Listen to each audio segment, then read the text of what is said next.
Distillation is a technique that is used to separate two liquids based on their different boiling points, or to remove non-volatile impurities from your product. First, clamp a round-bottom flask into a sand bath on a hot plate. Next, add a stir bar and turn on the stirring at a gentle pace. Make sure that a good portion of the flask is in contact with the sand to ensure efficient heat transfer.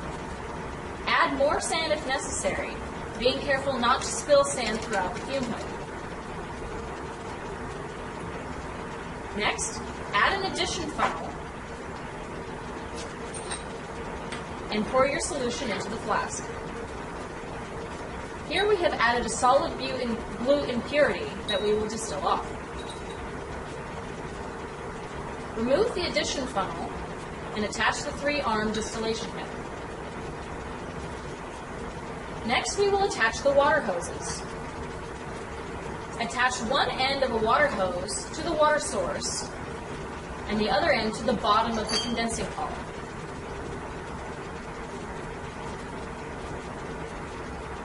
Next, attach one end of a second hose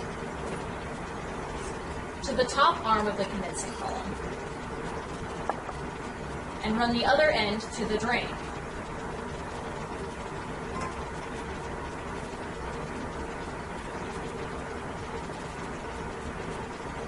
We will now attach the condensing column to the distillation head.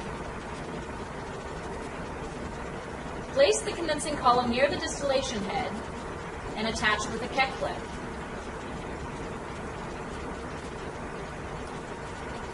Use a clamp and support the weight of the column, but do not clamp tightly. Once the condensing column is properly clamped, turn on the water at a slow rate.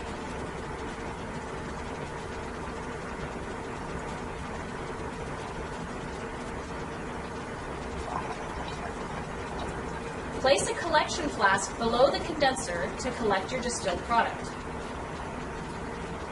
Next, we will attach the thermometers.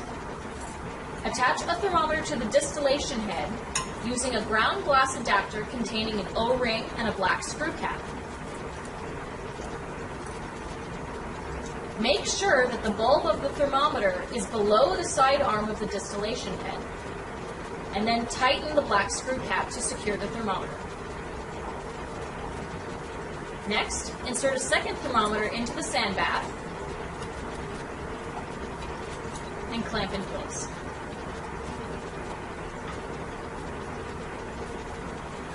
If necessary, you can insulate the distillation head with aluminum foil or a combination of glass wool and aluminum foil.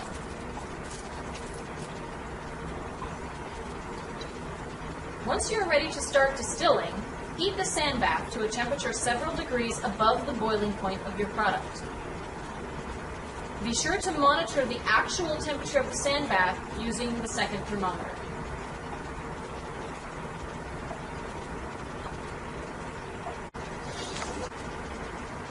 As the round bottom flask heats up, the mixture will begin to boil.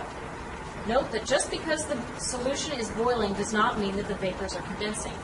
Here you can see that the temperature on the still thermometer is lower than the boiling point of the dichloromethane. The vapors have to travel up through the distillation head and condense back into liquid upon entering the water-cooled condenser. The temperature reading of the thermometer should be close to the boiling point of your expected product. This is when you will start collecting drops with your flask.